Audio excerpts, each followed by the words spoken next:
성령 강림절을 맞아서 오늘 이 본문을 통해 우리 교회가 성령으로 충만한 교회가 되기를 축원합니다. 본문을 읽어드립니다. 사도행전 2장 1절에서 4절까지입니다.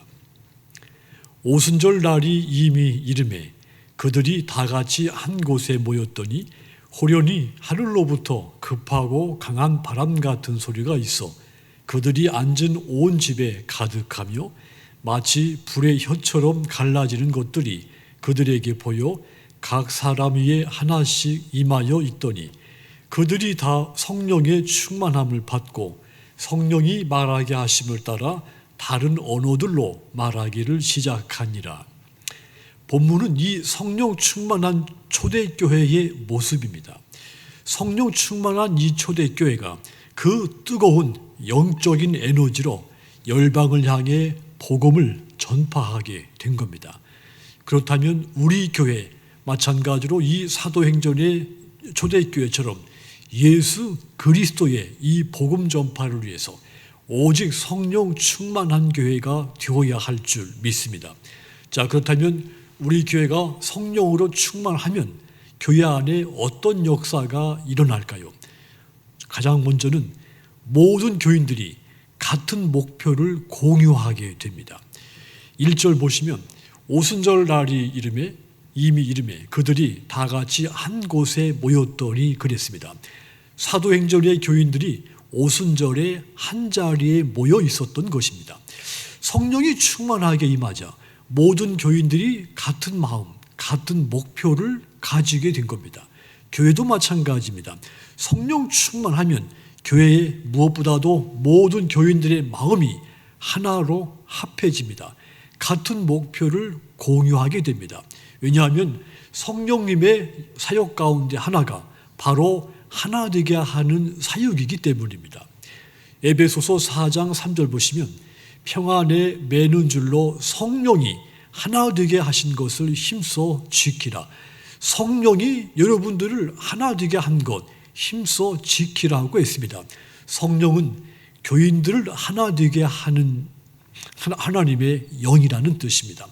더 정확히 말하자면 성령님은 이 땅의 교회를 이미 그리스도의 몸으로 하나 되게 하셨습니다. 그래서 우리가 할 일은 그 하나 된 것을 지키는 겁니다. 사도행전의 초대교회 이 성도들이 따르던 스승이 어느 날 갑자기 사라졌습니다. 그런데 어떻게 이런 성도들이 일사불란하게 한 자리에 모여서 기도하고 마음을 하나로 합해질 수가 있었겠습니까? 그들은 불과 얼마 전까지만 해도 서로 누가 더 높은지, 누가 더 강한지, 누가 더 능력이 있는지 경쟁하던 사람들이었습니다. 예수님께서 체포되시는 과정에서 두려움, 공포에 떨면서 뿔뿔이 흩어져 저마다 살 길을 찾던 사람들이기도 했죠. 하지만 그런 그들에게 성령이 충만하게 임하는 순간 달라진 겁니다. 예수님의 명령 아래 한 마음으로 모이기 시작했죠. 같은 목표를 공유하기 시작한 겁니다. 그리고 그 하나된 강력한 힘으로 열방을 향해 이 복음을 전파하게 된 겁니다.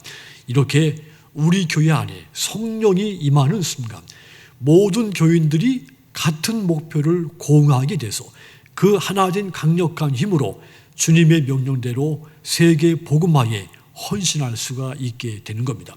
또 우리 교회에 성령이 충만하게 임하면 어떤 변화가 일어나는가 하면 성령의 뜻에 순복하게 됩니다.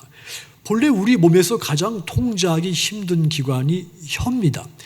야고보서 3장 8절 보면 혀는 등이 길들일 사람이 없나니 쉬지 아니하는 악이요 죽이는 독이 가득한 것이다. 사람의 혀 길들일 수 있는 사람 아무도 없다는 뜻이죠. 혀는 휘어잡기 어려울 만큼 악한 것이며 사람을 죽이는 독으로 가득 차 있다 그랬습니다. 하지만 이 초대교회 성도들이 성령 세례를 받자 그들의 혀가 성령께 쓰임받기 시작했죠. 4절 다시 보면 그들이 다 성령의 충만함을 받고 성령이 말하게 하심을 따라 다른 언어들로 말하기를 시작하니라. 성령을 받고 성령의 뜻에 순복하기 시작한 겁니다. 그 혀로 상징되는 옛 성품이 성령님의 다스림 앞에서 철저하게 굴복되는 이 초대교회의 모습을 보여준 겁니다. 누구든지 성령으로 충만하면 성령의 뜻에 즉각 절대적으로 순종하게 됩니다. 우리는 교회를 통해 교회 안에 혹은 교회 밖에서 어떤 일에 봉사하라는 성령의 음성을 듣게 되죠. 연말일수록 더 그런 음성을 듣습니다. 하지만 나에겐 재능이 없다. 나에게는 물질도 부족하고 시간도 부족하다. 이런저런 핑계를 대며 성령이 부르시는 뜻에 따르지 않기가 쉽습니다. 성령은 그에게 충만하지 않기 때문이죠.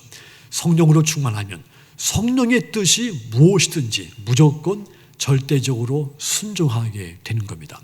그래서 초대교회 성령이 충만했을 때 교회와 모든 성도들이 성령의 뜻에 순복했듯 우리 교회 안에 성령이 충만하는 순간 우리 교회 모든 성도들이 자신의 뜻이 아니라 성령님의 뜻에 순복하게 되는 겁니다.